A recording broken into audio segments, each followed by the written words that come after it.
Bom, vou pular toda a parte em que eu falo como a situação da Nobara é uma merda e blá blá blá. Nobara e sua suposta morte é só mal feito e é isso. Dito isso, Jujutsu Kaisen episódio 44. Que deveria ser intitulado, Curando a Depressão em Segundos. A parte mais fantástica de Jujutsu Kaisen é o Itadori não ter traumas depois de ser fragmentado e reconstruído tantas vezes. Mas enfim, o episódio começa trazendo um momento daqueles que não volta mais, mostrando como era boa a amizade entre o trio do Megumi, Itadori e Nobara. O momento termina com todos rindo muito, pra voltar para o inferno na Terra. Mais uma vez, o Itadori vai pra merda. Ele quebra, e dessa vez, tudo que ele viveu em Shibuya se junta pra piorar as coisas. Eu iria além e meteria até o Junpei nisso. Mas enfim, com Junpei ou sem Junpei, o Itadori é fragmentado. Mahito fica em êxtase. Ver o plano dele dando certo, de um jeito maluco, mas deu. Faz o espírito alcançar o auge da satisfação. Nesse estado de alegria, ele é levado a aproveitar o momento. Então ele dá uma surra absurda no Itadori que começa com um fulgor negro. Não vou discutir o porquê está todo mundo pronunciando o fulgor negro como se fosse uma técnica normal. Mas uma coisa que vale a pena questionar é o porquê o fulgor negro se tornou tão fraco. O Itadori toma um no meio dos peitos. Ele não se protege, ele nem viu o negócio chegando. Mas, o resultado do soco é muito comum. É um atropelamento e ele é jogado longe, porém, não parece muito diferente de um soco comum. E isso vai se repetir mais 2 vezes nesse episódio. Mas enfim, deixando isso de lado. O Mahito encaixa o flash negro e quando o Itadori para de rolar no chão, ele vai lá e cata o garoto. O espírito aplica um bom corretivo, enquanto ensina que a vida não é um mar de flores. O que é um fato. Mesmo depois do incidente do Junpei, o Itadori continuou levando a vida sem muito peso aparente. Ele nunca esperou que o Sukuna dentro dele fosse um problema. O episódio que ele insiste em lutar contra o Sukuna é ridículo. Em momento algum o Itadori demonstrou preocupação em Shibuya, ele simplesmente saiu correndo em direção da estação sem planejar nada. E outra, teoricamente, posso estar errado nisso. Mas ele não tem nenhuma garantia que o Sukuna não vai assumir o corpo dele de novo. Ele simplesmente está agindo como se isso fosse uma certeza. E talvez, pelo menos pra mim, a magia de Shibuya é justamente essa. Os heróis agiram como todo herói desse tipo de história age, o diferencial é que foram massacrados. O resultado é o natural e deixa o pessoal maluco, justamente por isso. Mas enfim, voltando pra surra do Itadori. O Mahito bate nele enquanto tenta pôr na cabeça do Itadori que eles são iguais.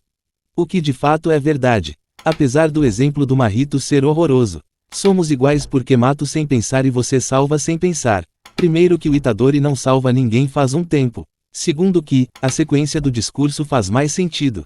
Os espíritos e humanos estão numa batalha pela sobrevivência. Eles são iguais porque só estão tentando sobreviver e também porque possuem a mesma visão ou, no mínimo, uma visão muito parecida sobre os seus rivais. Do mesmo jeito que o Itadori não vê espíritos como algo natural, uma anomalia no mundo, o Mahito também vê os humanos como bolsas de carne ou robôs orgânicos, seres falsos e é isso, eles são iguais. Mas, nessa situação, o Itadori está vazio. A surra e as palavras chegam nele, mas não tem efeito. Não tem como a condição dele piorar nesse momento.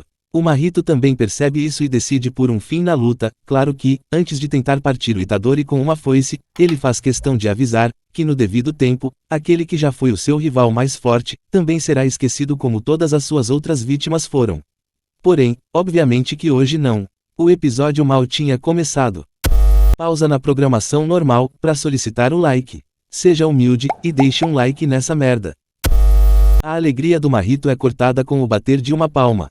O poder do Todou para um resgate é um dos mais fortes. E muito facilmente, ele resgata o Itadori da morte certa.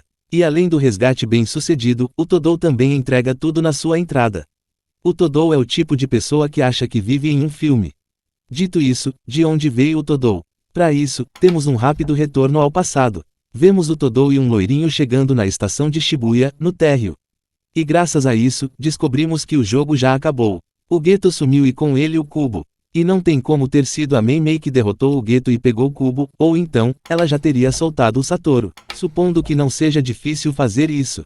Imaginando que a Mei Mei também perdeu. Só mostra a diferença de força absurda que o time espírito possui. Os únicos que conseguiram chegar na estação foram o Todou e o loirinho, que ninguém, literalmente, ninguém sabia que estava indo pra lá. E se não fosse a interferência do Sukuna e do Toji, além de estar ganhando, os espíritos ainda estariam com 80% da força. Mas enfim, o Geto sumiu e pra resumir, fudeu. Porém, o Todou não é indeciso, na verdade, ele é bem decidido.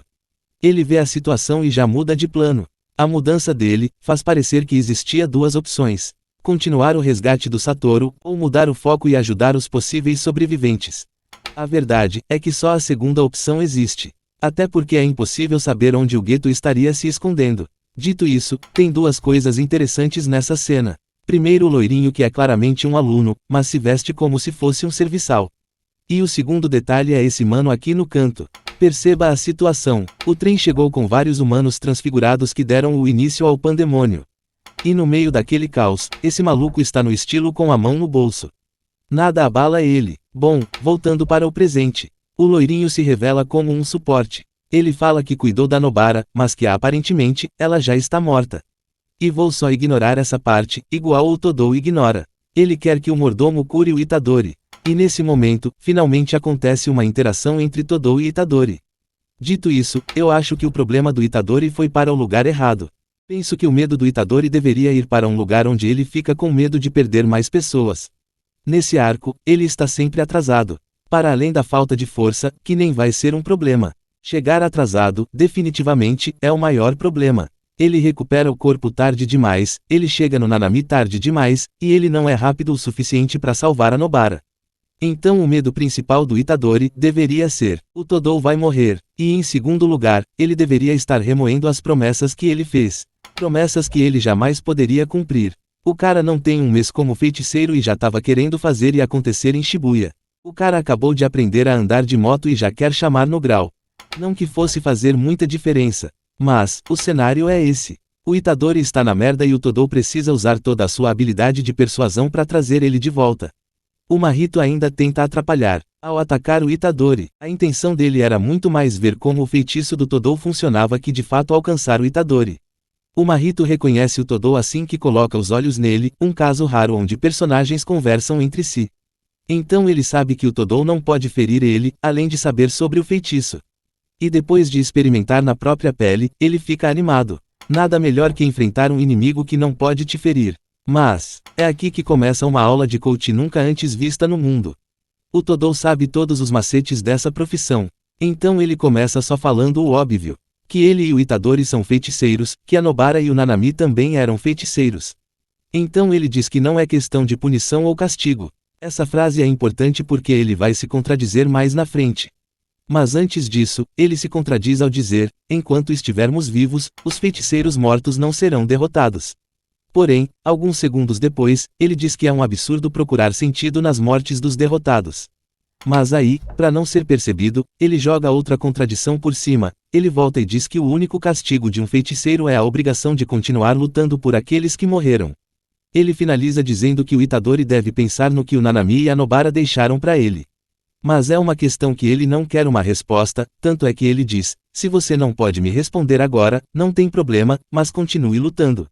Algo como: leia esse livro, leia mesmo que você não consiga entender, só continue lendo.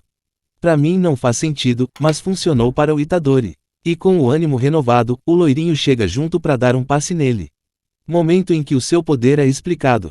O loirinho possui um poder, que de forma bem resumida, congela o estado atual do alvo.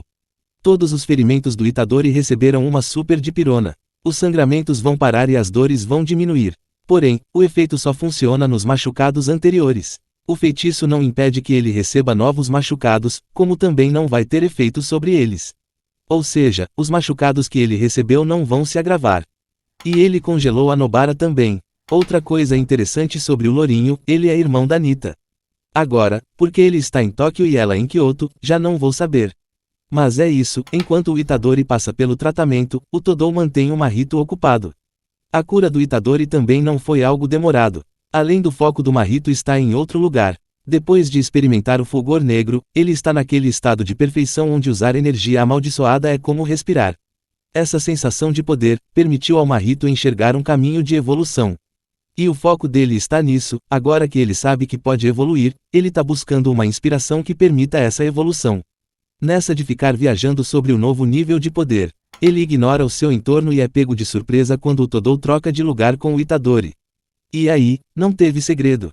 O Itadori tirou um flash negro da bunda depois de pedir desculpas por ter vacilado. O cara só tem 17 anos, entrou nesse mundo de feiticeiros há mais ou menos um mês. E ele está pedindo desculpa por vacilar. Vou te contar, que mundinho merda. Tá maluco? Eu adoro o meu direito de desistir e ninguém vai me roubar isso. E digo mais, não lembro do Nanami pedindo desculpas por ter desistido da feitiçaria. E mais, não sei que mensagem é essa, mas eu a recuso. Bom, depois de mais um Kokuzen que não fez merda nenhuma, temos um corte na luta. Com a pausa na luta, temos um momento bem emocionante com a despedida do Mekamaru e a Miwa. Assim, não tem como discutir a emoção do negócio. Se você não chorou, procure ajuda. Dito isso, tenho dois problemas. O primeiro é com o Mekamaru. O que pode ser resolvido com ele mentindo para o Itadori. Porque ele diz que o dispositivo é só um rolê pré-programado, mas o negócio, aparentemente, foi feito com uma inteligência artificial muito sinistra. E por isso, faz parecer que o Mekamaru ainda está vivo. Ou talvez ele esteja. Então o meu primeiro problema é o Mekamaru parecer vivo demais. E o meu segundo problema é que não foi dito, mostrado ou desenhado em lugar nenhum, que existia um lance entre a Miwa e Mekamaru. De onde vem toda essa tristeza dela? Temos a declaração dela, sobre como um dia, se possível, ela gostaria de visitá-lo. Amigos fazem visita um para o outro e até então, a Miwa nem sabia que o Mekamaru era apaixonado por ela. Mas nessa despedida, ficou parecendo que os dois se amavam muito. É emocionante, mas está forçando uma relação que não existia. De qualquer forma, graças a isso, aprendemos que o restante da turma de Tóquio está indo para Kyoto e que o Todou e o loirinho foram enviados pelo próprio Mekamaru. E antes de voltar para a luta em Shibuya, ficou curioso sobre os veteranos de Tóquio e Kyoto.